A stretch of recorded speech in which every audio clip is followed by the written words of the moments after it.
Good morning बच्चों। आज का हमारा टॉपिक है वाणिज्य बैंकों की आधुनिक प्रवृत्तियाँ। मैंने आपको पहले ही बताया वाणिज्य बैंक और व्यापारिक बैंक दोनों एक ही हैं। हम वाणिज्य बैंक कॉमर्शियल बैंक भी इनके लिए यूज़ कर लेते हैं और हिंदी में तो व्यापारिक बैंक और कॉमर्शियल बैंक और वाणिज्य बैंक एक ही है। तो आज इनकी हम पहले टॉपिक में हमने भारत में वाणिज्य बैंकों का विकास देखा था। तो विकास, आधुनिक प्रवृत्तियाँ, अब तक स्वतंत्रता भारत के पश्चात बैंकों के क्या क्या कार्य रहे, क्या क्या प्रगति रही, वो सब एक ही है। तो आगे के हम पॉइंट देखते हैं। दूरसंचार नेटवर्किंग। राष्ट्रीयकरण के बाद बैंकिंग व्यवस्था में काफ़ी विस्तार हुआ है। दूरसंचार नेटवर्किंग जो महानगरों से प्रारंभ हुई थी वो आज वर्तमान में सभी नगरों तक पहुंच गई है। तो उसके द्वारा हम आसानी से पैसा एक स्थान से दूसरे स्थान पर आसानी से पहुंचा सकते हैं।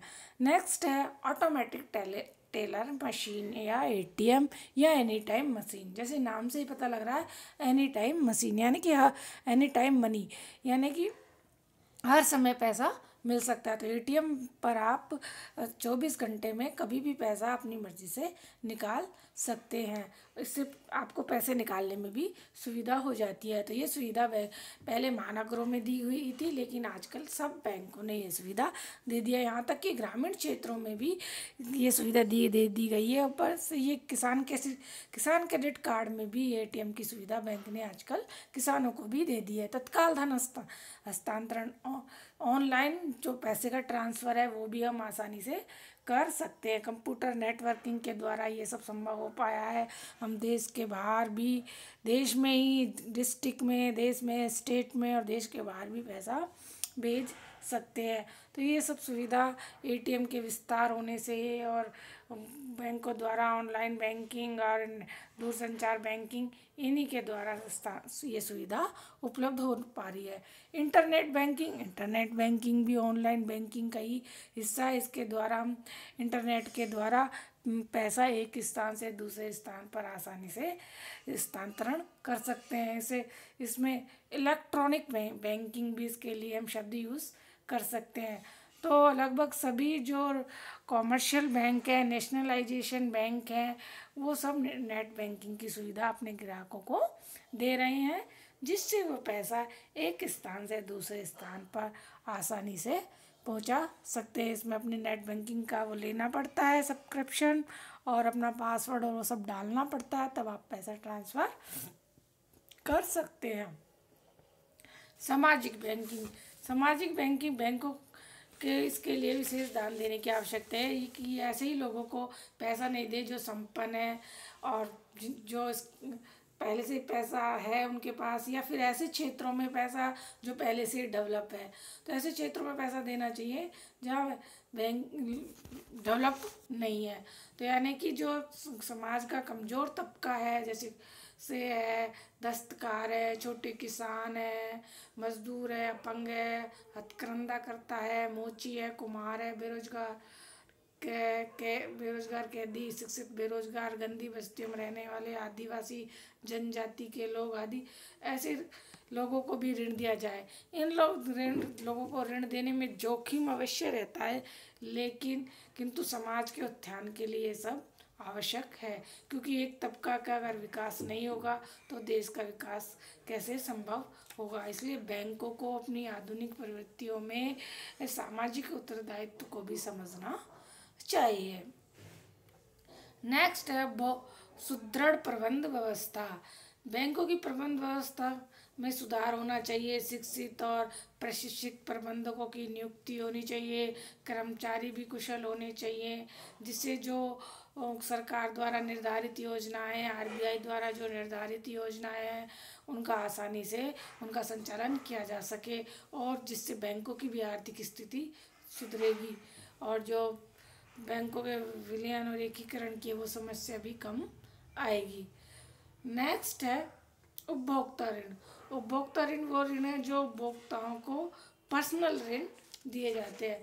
पर्सनल ऋण का मतलब है जैसे कि आपको फर्नीचर खरीदना है, स्कूटर खरीदना है, मोटर गाड़ी खरीदनी है या मकान खरीदना है, इनके लिए जो पर्सनल लोन दिए जाते हैं उन्हें हम उपभोक्ता ऋण कहते हैं।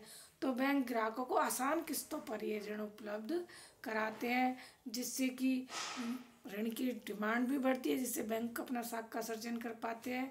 और उपभोक्ता संस्कृति के कारण भी इसका विकास हो रहा है। लोग बाग अपनी इच्छाओं को, अपनी आवश्यकताओं को पूरा करने के लिए महाजन और साहूकारों पर निर्भर रहने की बजाय बैंकों से अपना कंज्यूमर लोन ले लेते हैं और अपने जो भी ज़रूरत की चीज़ें वो खरीद लेते हैं और किस्तों में इसका भुगतान कर देते हैं। अभी यात्रा बाद में भुगतान, ये सुविधा बैंकों ने जो घूमने जाते हैं उन लोगों के लिए की हुई है कि आप अभी जब अपनी जर्नी कर आइए, घूम आइए और बाद में भुगतान कर दीजिए। तो इसके लिए बैंक ये सुविधा देती है, जैसे चेक की सुविधा दे दी कि आप ये चेक सब जगह होटल जहाँ भी घूमने जा रहे हैं आप काट के दे दीजिए और आपका पेमेंट हो जाएगा। और जब आप घूम के आ जाएं तब हमारा पेमेंट आप आसानी से कर देना। नेक्स्ट है कृषि एवं सामान्य ऋण। बैंकों ने खेती के लिए हल, बैल, ट्रैक्टर, पंपिंग सेट, रासायनिक खाद आदि के लिए अधिक से अधिक ऋण सुविधा देना प्रारंभ किया है।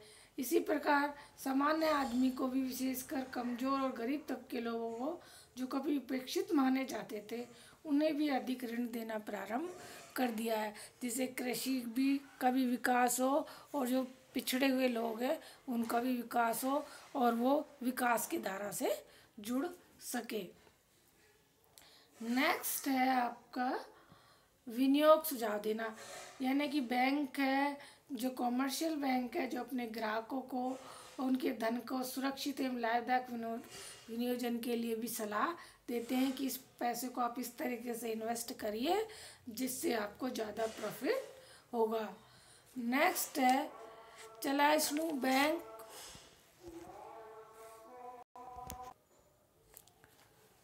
चलाइष्णु बैंक या मोबाइल बैंक, जहाँ शहरी क्षेत्रों और ग्रामीण क्षेत्रों पे जहाँ पर उन कुछ बैंकों द्वारा चलते फिरते बैंक खोले गए हैं जहाँ बैंकों की सुविधा नहीं है, जहाँ बैंक नहीं होते, जहाँ ग्राहकों तक सुविधाएं पहुँचानी है, उनके घर तक सुविधाएं पहुँचानी है।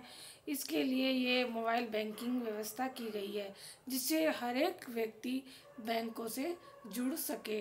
और जब ग्राहकों को सब घर पर ही या नियर बाई अपने स्थान के नज़दीक बैंकिंग सुविधाएं मिलने लगेगी तो वो लोग ज़्यादा से ज़्यादा इससे जुड़ने लगेंगे और इसका फ़ायदा आम जनता को अधिक से अधिक मिलने लगेगा और लोगों में बचत की आदत भी बढ़ने लगेगी। भारत में सबसे पहले 1950 में स्टेट बैंक ऑफ पटियाला जो अब SBI में मर्ज हो गया है, उसने मोबाइल बैंक की सुविधा खोली थी। इसके बाद में जयपुर में और ये सारी ICICI बैंक सबों ने दी, लेकिन सबसे पहले ये किसने दी थी? स्टेट बैंक ऑफ पटियाला ने दी थी कि भाई मोबाइल जैसे चलते फिरते बैंक लोगों के पास आसानी से पहुंचते हैं, उनके खाते खोलते हैं, ये सब करते हैं, लेकिन वो पर्टिकुलर बैंक के होते हैं। तो एक गाड़ी आती है घर पर, वो सारी सुविधाएं बताती है, बैंक की ये बचत अच्छी है, ये वो है, इसमें इन्वेस्ट करिए। और बैंक मेन बात यह है कि लोग बैंकों तक जुड़ते हैं और अपनी जमाएं बैंकों तक ले जाते हैं। नेक्स्ट है उपहार योजनाएं। बैंकों द्वारा अपने ग्राहकों के लिए त्योहारों पर या वैसे उपहार योजनाएं भी शुरू की जाती हैं, जैसे बचत सप्ताह या पखवाड़ा, या जो पहले जिन्होंने खाता खुलवाया उनको ये पुरस्कार दिया जाएगा। इन सब के प्रलोभन से या इनसे भी ग्राहक है जो बैंकों तक पहुंचते हैं और बैंकों की योजनाओं का फ़ायदा उठाते हैं। तो इस तरह से वाणिज्य बैंकों का भारत में तीव्र गति से विकास हो रहा है। ब्रांचेस बहुत 1.5 लाख के करीब हो गई है। ग्रामीण क्षेत्रों में से जो टोटल ब्रांच है उनके 35% के करीब ग्रामीण क्षेत्रों में ही है, इसलिए ग्रामीण क्षेत्र का भी विकास हो रहा है। लीड बैंक के द्वारा पर्टिकुलर किसी एरिया या डिस्ट्रिक्ट का विकास करने की उसको जिम्मेदारी सौंप दी जाती है। इस तरीके से इन बैंकों का विकास बहुत तीव्र गति से हो रहा है और इन बैंकों की नीति और उसके द्वारा जो देश का विकास है उसमें भी काफ़ी सहयोग मिल रहा है। अब आपने ये देखा कि भारत में वाणिज्य बैंकों के विकास या आधुनिक प्रवृत्तियों के आपने सारे पॉइंट देखे कि सार्वजनिक बैंकिंग है, पूर्व शाखा, प्राथमिक या उपेक्षित क्षेत्र का विकास करना, वैधानिक तथा तनपा शाखा का निर्माण, एटीएम, सामाजिक बैंकिंग, इंटरनेट बैंकिंग, कृषि और सामान्य ऋण, ये सारे इन्वेस्टमेंट के लिए सुझाव देना, किसी के साथ साथ सामान्य ऋण भी देना, मोबाइल बैंकिंग की सुविधा, मोबाइल बैंक की सुविधा, और ग्राहकों को उपहार योजनाओं के द्वारा बैंकों से जोड़ना, ये सब कार्य भारत के वाणिज्य बैंकों के विकास के अंतर्गत आते हैं। धन्यवाद।